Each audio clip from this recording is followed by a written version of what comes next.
Hello, everyone. This is Ma'am Priscel, and I hope you are all doing well today. Welcome to an episode of discussion in the subject Introduction to the Philosophy of the Human Person.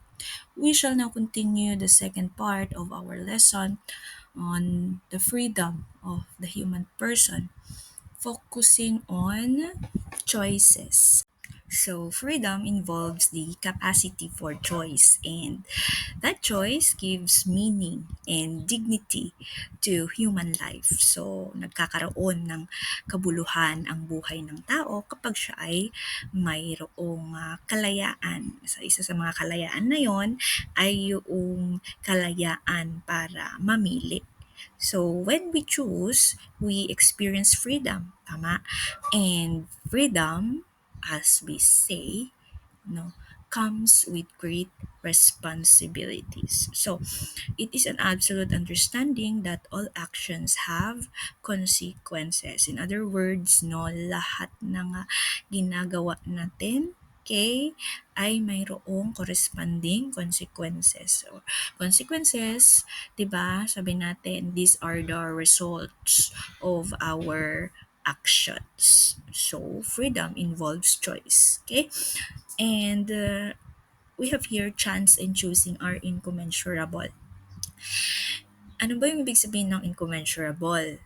So, ibig sabihin nun, incommensurable in relation to the concepts chance and choosing, no?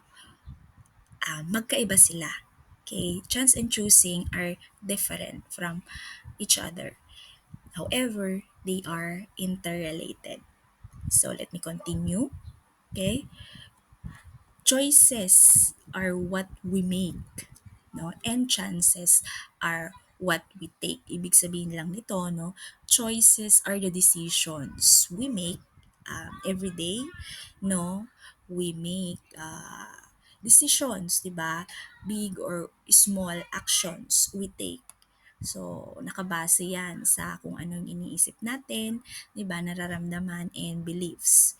And of course, chances are the opportunities we decide to explore. Okay? So, if a person has the capacity to choose, then that person can be held responsible over the consequences of his or her actions. So, sa paggawa natin or pag-decide natin ng isang bagay, okay, there is a corresponding, no, consequence, and we are responsible, okay, doon sa consequence ng ginawa natin, okay? Or yung desisyon na ginawa natin. So freedom is the power to be what you want to be and the ability to decide and create yourself. So we may say that you have the power to make or break yourself. If you can still remember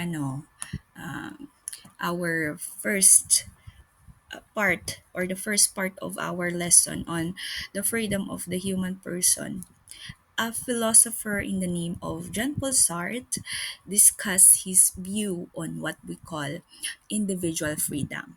Okay? Sabi niya doon, with individual freedom, you are free to make decisions for yourself, free to act according to your own will, free to think and speak, free to choose your own life path, and be yourself. So let me continue the second bullet.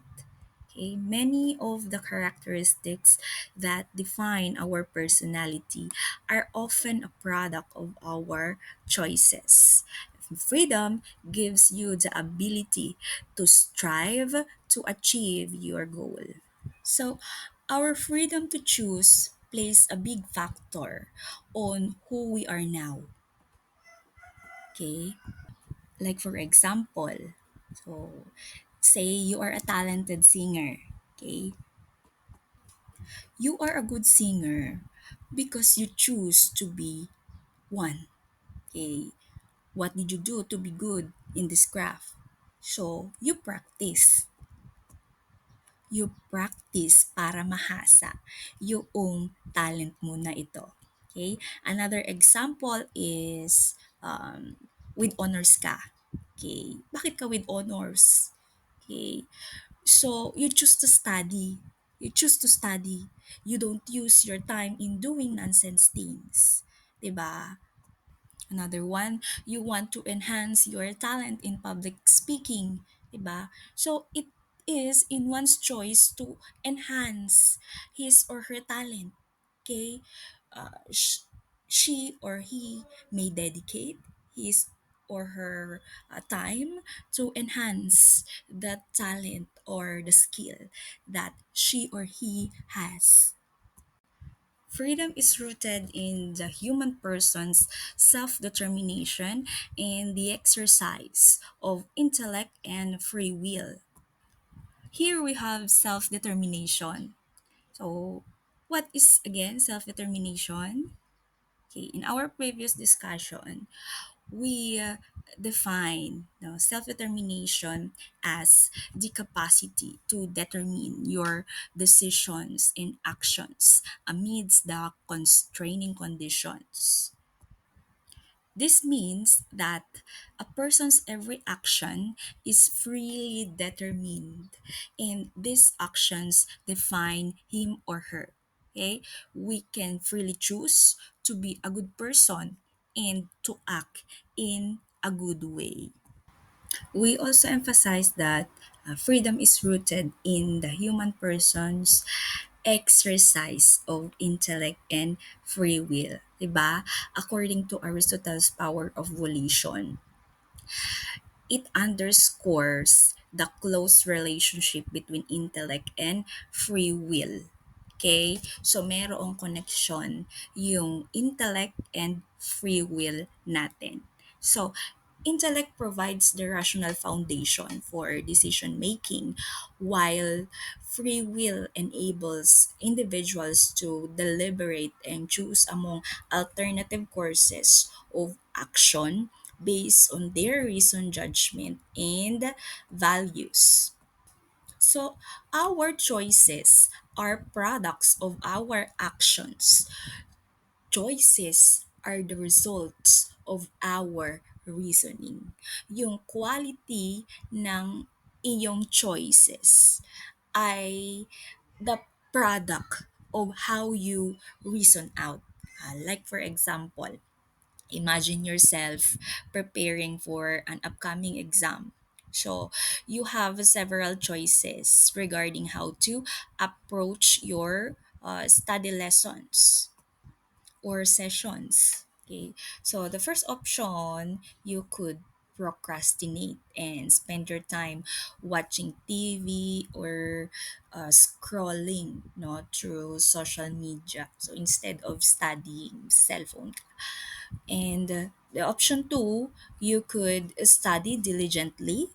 Okay, you may create a study schedule. Po pwede din you will have your review class notes. And of course, you may seek help from teachers or peers if needed. So in here, the nature and quality of your choices will be influenced by how you reason out your options. So if you engage in effective reasoning, you might recognize that studying diligently is more likely to lead to success in exam. So mas papasa ka or mas malaki yung chance na papasa ka if you engage in effective reasoning. Okay? And you understand the importance of preparation and the consequences of your actions kung magpo-procrastinate ka. Okay? Ah, So, naiintindihan mo yung importansya ng preparation and yung consequences of procrastination. So, leading them or leading you to prioritize your studies over leisure activities. And conversely, if your reasoning is flawed or yung reasoning mo is baluktot, okay, or impulsive. You might prioritize short-term gratification over long-term goals.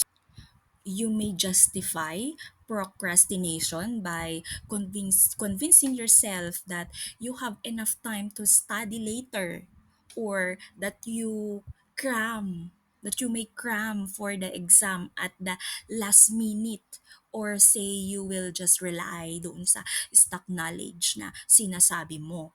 So this means that a person's every action is freely determined, and these actions define you. So we can freely choose to be a good person and act in a good way. Okay?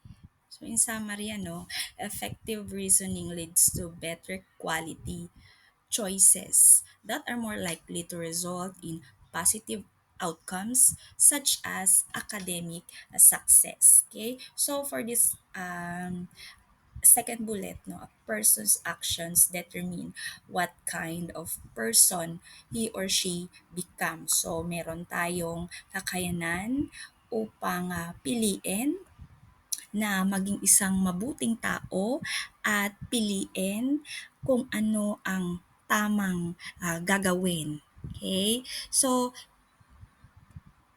like for example, if you see a friend carrying loads of heavy books, okay, are you going to help that person to ease that burden of carrying the books, or simply you will just ignore the person? So you exercise now your freedom.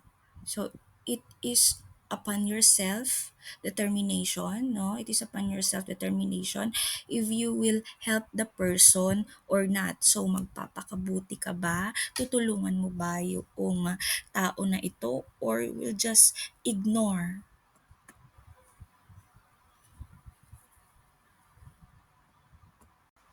Freedom entails certain responsibility, means that in exercising freedom, one should know how to limit his or her actions or behavior. Okay? And the freedom requires a degree of control from the person who exercise it. So like for example, dun sa addiction, no? Addiction is an impulsive behavior. So in connection to self-control, if you know how to control yourself, you know your limits, di ba?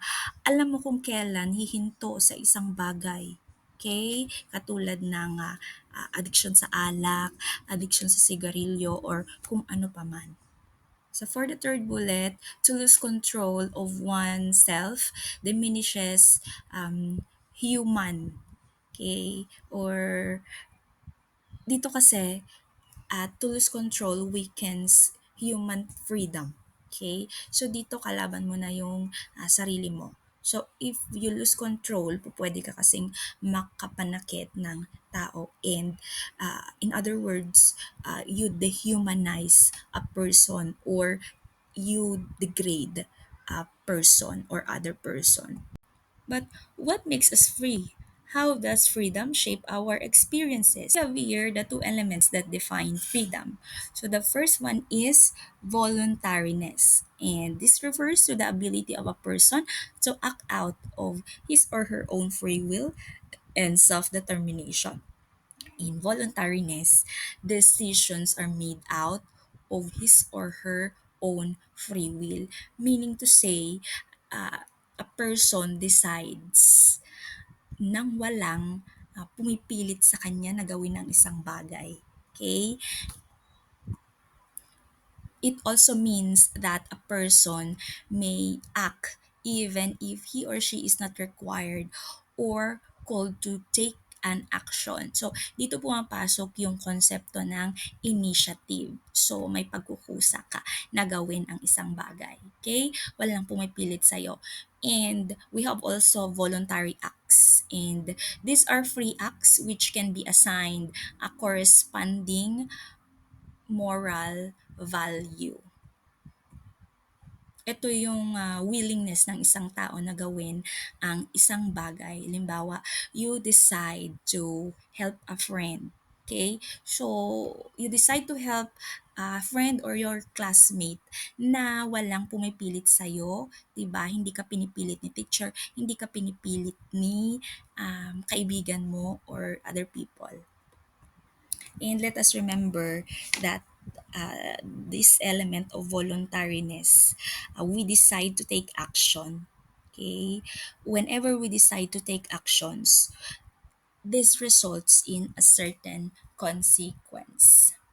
The second element that define freedom is responsibility. So this refers to the person being accountable for his or her actions and their consequence. In responsibility, we may say that a person who had no awareness of the effects of his or her actions can be considered as acting with diminished freedom. Okay, so in making decisions, it entails that a person is aware of himself. Dapat aware ka. Alam mo kung ano yung gagawin mo or ginagawa mo. Okay?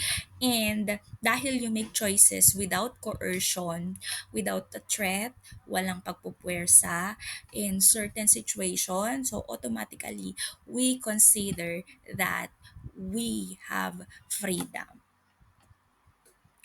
So it is also a fact that freedom is experienced through the act of making choices. So ito na yung sinasabi natin that freedom is experienced through the act of making a choice. Ito na yung the nature of the choices we make. So understanding the importance of being prudent in making choices, you will realize that any deliberate act of choosing involves evaluating the alternatives. So in here, we are called to practice the virtue of prudence. Ano ba yung prudence na sinasabi natin? It is being mindful, no, in making decisions or in making choices in life. Okay? So, yun yung tinatawag natin na virtue of prudence. So the concept of weighing the reasons explain that when you are choosing, the act involves not only weighing the reasons but giving weight to reasons. Meaning to say, we need to weigh the pros and cons. What are the negative and positive effects? Okay, we need to think of the consequences or the effects of our actions. So we need to make decisions based from which of our choices is better. Okay? We must think of a long-term goal. Okay? Long-term choice. And in practicing no the virtue of prudence. Okay? You will realize that some considerations carry more weight than the others. That is why you choose one alternative and disregard the other.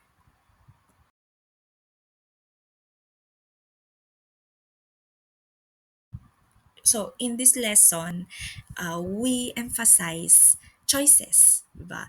So, we must also discuss these concepts, intellectual choice and practical choice. What are the differences between these two terms? So, unahin natin i-discuss yung intellectual choice. So, this is a choice which is deliberately selected based on a moral standpoint. Moral standpoint, ano ba yung ibig sabihin nito? Okay? It is relating to the standards of good or bad behavior, fairness, honesty, etc. Okay? So they are the normative answers about what we ought to do from a moral system that we uphold and its moral principle. So when we say intellectual choice, this is the obvious answer that we should give or should act or we should choose based on situations, 'di ba? So what is considered right? Okay, what is considered desirable? Okay, action. So we emphasize here normative answers. When we say normative, okay, these are the expected or standards of behavior. So halimbawa, you are walking outside and then suddenly you saw a wallet and then nung pinulot mo, nakita mo na may pera. So based on a moral standpoint, or normative action, you should look for the owner or make ways in order to return the wallet to its original owner because you do not own that wallet. Okay? That is the right thing to do. And so that is the point of view of intellectual choice. Okay, so these normative answers should take into consideration the behavior which the society will accept. Okay, in intellectual choice, ibinibigay mo yung isang choice or ginagawa mo yung isang choice dahil ito yung tingin mong tama o katanggap-tanggap sa lipunan o sa mas nakararami. So while practical choice is a choice which is born out of psychological and emotional considerations. So practical choices are made when confronted with the actual situation and usually affected by psychological aspect of the person embroiled in the moral situation or dilemma. In comparison to intellectual choice, yung sa intellectual choice, hindi ikaw yung nasa sitwasyon. Parang hypothetical lang siya. Okay? Pero yung dapat na choice or decision doon ay nakabase sa kung ano yung tama. Okay? Kung ano yung nararapat na gawin na acceptable sa society. But for practical choice, you are confronted with the actual situation, okay? And usually a person is affected by psychological aspect of the person embroiled in the moral situation or dilemma. So, going back to my example a while ago, for instance, no, you are in that particular situation wherein you saw a wallet, may laman, maraming laman. And you are nasa estado ka ng buhay mo na kailangan mo ng pera. Okay? Maybe your mother is sick. Okay? Si tatay ay wala na. Okay? You have tons of projects at school. Hindi mo alam kung saan ka kukuha ng pera. Okay? Pantustos dito sa mga project na ito. On the point of view of practical choice, you may opt to choose na kukunin yung pera kasi nga nangangailangan ka na, wala ka ng ibang pagkukunan. So, yung estado ng emotion mo, stress ka na. So, kapag kukunin mo yung pera na sa wallet, mareresolve na yung problema mo sa pera. Okay? So in here, you may be engulfed by your emotions that you may fail to make the right choice. Again, no, practical choice is made when confronted with the actual scenario. Now, it's up to us to decide if that action is moral or not. So, dito napapasok yung pag-aaral ng ethics. Okay? But then again, we need to be prudent. Okay? Be careful with our decisions. So, to understand more about the concept of intellectual choice and practical choice based on the context of morality and ethics, let us take this example. Okay, so in the picture, there is a runaway trolley. Okay, barreling down the railway tracks. Ahead on the tracks, there are five people tied up and unable to move. The trolley is headed straight for them. Okay, someone is standing some distance off in the train yard next to a lever. Okay, so imagine that you are that person is standing, okay, next to a, what is that? Lever. So, if you pull this lever, that trolley will switch to a different set of tracks. However, the person or you notice that there is one person on the other side of side track. So in this particular situation, though it is absurd, no, it entails a difficult choice because whatever choice you make, okay, in this particular situation, it may take away the life or lives of a person or people. So this is a classic example of a manifestation of moral dilemma. Dilemma is a situation where a person is forced to choose between two or more conflicting options, neither of which is acceptable. So, a moral dilemma class is a situation in which a person is faced with two or more conflicting moral principles or choices, and whatever decisions they make, okay, will have the significant ethical consequences. Okay. When dilemmas involve human actions which have moral implications, they are called ethical or moral dilemmas. Okay, moral dilemmas are situations where persons who are called moral agents, I know that you already know what moral agent is because it was already discussed during our previous discussion. Okay, so moral agents in ethics, okay, are forced to choose between two or more conflicting options, neither of which resolves the situation in a morally acceptable manner. So these dilemmas often involve complex moral issues where there is no clear-cut right or wrong answers. So, walang klarong tama o maling sagot or decision. And each possible action has both positive and negative outcomes. Ibig sabihin, kahit anong piliin mo doon sa choices na yon, mayroon at mayroong posibleng positive at negative outcomes. Okay? So, I have here more examples for you to understand moral dilemma.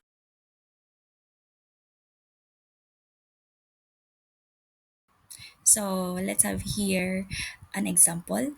Lindsay is a deeply religious person. Hence, she considers killing humans absolutely wrong. Unfortunately, it is found out that Lindsay is having an ectopic pregnancy. So, let us be cleared, class, that an ectopic pregnancy occurs when a fertilized egg implants and grows outside the uterus. Okay, typically in one of the fallopian tubes, which is not normal. Okay, this condition is dangerous because as the embryo grows, okay, it can cause the fallopian tube to rupture. Big sabihin po pwedeng pumutok yung fallopian tube. Okay? So, kapag ito nangyari, it can cause the fallopian tube to, yun nga, rupture, leading to severe internal bleeding. Okay? At kapag nangyari yon, that could potentially threaten the life of the person or ni Lindsay. Now, Lindsay is faced with two conflicting options. Okay, that is the first option, resort to abortion. Okay, papa-abort niya yung bata. Okay, or yes. So, or does not resort to abortion. So, dalawa lang yung pagpipilian niya. Okay? Kapag pinili niya yung isa, syempre, yung una, mawawala yung baby niya. Okay? And doon sa kapag pinili niya yung does not resort to abortion, pupwedeng siya kasi yung mamatay or may mangyaring hindi maganda sa kanya. Okay. So kung kayo si Lindsay doon sa previous na slide natin, ano ang gagawin ninyo? O, pag-isipan nyo nga. So there are three conditions that must be present in moral dilemma. In other words, meron tayong tatlong kondisyon na kailangan nating makita sa isang moral dilemma or moral na problema. First is the person or the agent of a moral action is obliged to make a decision about which course of action is best. So, a person who is confronted with a moral dilemma, kailangan he or she make a decision about which course of action is the best. Kailangan na kailangan niyang pumili. Isa lang.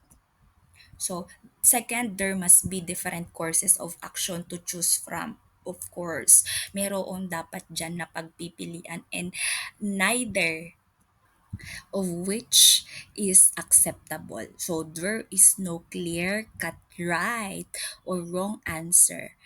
And each possible action has both positive and negative outcomes. Yun yung sinabi natin kanina. Lastly, no matter what course of action is taken, some moral principles are always compromised. Another example is that a military doctor is attending the needs of the wounded soldiers in the middle of the war. Unfortunately, two soldiers urgently need a blood transfusion. However, only one bag of blood is available. So the question now, to whom shall the doctor administer the blood transfusion? So this is again another situation wherein it involves moral dilemma. So dito si doktor, kailangan niyang gumawa ng desisyon, kailangan niyang mamili. Okay? Kung sino ang kung kanino niya ibibigay yung blood transfusion. And alam naman natin na meron siyang pagpipilian. It's either blood transfusion doon sa isang soldier or blood transfusion para sa pangalawang soldier. So kahit na sino yung piliin niyang isalba doon, meron at merong mamamatay or mako-compromise. So, the three conditions now in moral dilemma, okay, are present in this particular situation. Nagets? Okay. And now, okay, the question is, have you ever experienced facing a moral dilemma? If yes, share your experience regarding this. Let us remember that in making choices, we need to evaluate and exercise prudence. So, how? Okay, when we are exercising our choice, we must always be cautious and aware of the choices that we make, as well as the implications of this in the future. And the capacity of an individual to make good choices comes from his or her accumulated experiences and values. In other words, no, kailangan natin pag-isipan yung mga choices na gagawin natin. Okay? And always remember that when we make choices not only for ourselves, but also for the things that will affect that choice. In short, pwede kasiyang makaapekto din sa mga taong nakapalibot sa'yo. Choices involve consequences and sacrifices. Take note that we must take into consideration the necessary sacrifices that we must take for us to grow. Sometimes we need to sacrifice. Hindi po pwede na kung ano yung gusto natin, yun palagi yung masusunod, di ba? And there are times that when we decide, we take risks. May it be a sacrifice or consequence. And the tendency of human to take such daunting tasks comes from his experiences and values. In totality, the situation and progress of a person in a situation falls on the result that is our goal, depends solely the weighted consequences we must bear and the sacrifice we must endure. Another question that we need to answer is, how can I exercise my freedom in a responsible and beneficial manner? So, how will you answer that? So, human freedom, though essential, is not absolute. So we all know the fact that as human beings, freedom is an essential property, okay, of our life. However, there is a certain limitation of this what we call freedom. And let us remember that human freedom should be exercised with control and a recognition of reasonable limits. In short, no, in exercising our freedom, we should be in control, or we need to control ourselves, and we should recognize, okay, our limits. Okay. Limiting personal freedom requires a sacrifice to certain self interest and accept certain realities that are beyond control. Our sense of right and wrong guides us on recognizing and deciding on the limitations of our or to our freedom. Like, for example, our freedom of speech. What is again freedom of speech?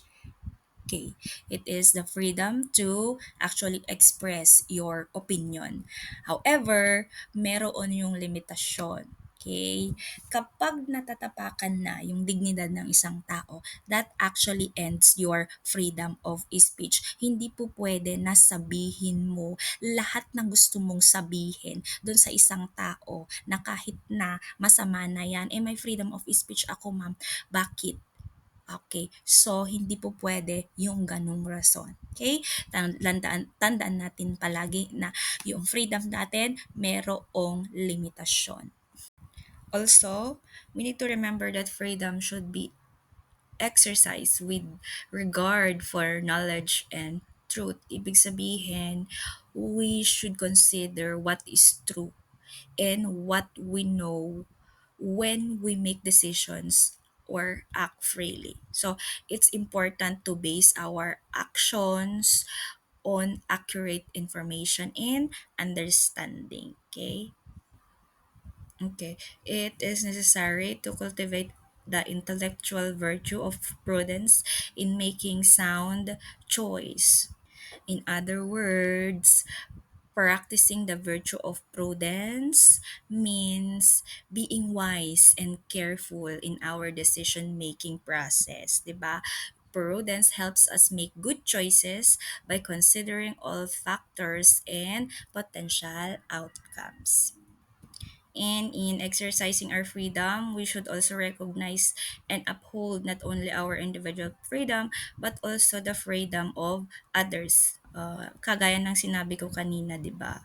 So, when we use our freedom, we should remember that others have the same rights as we do.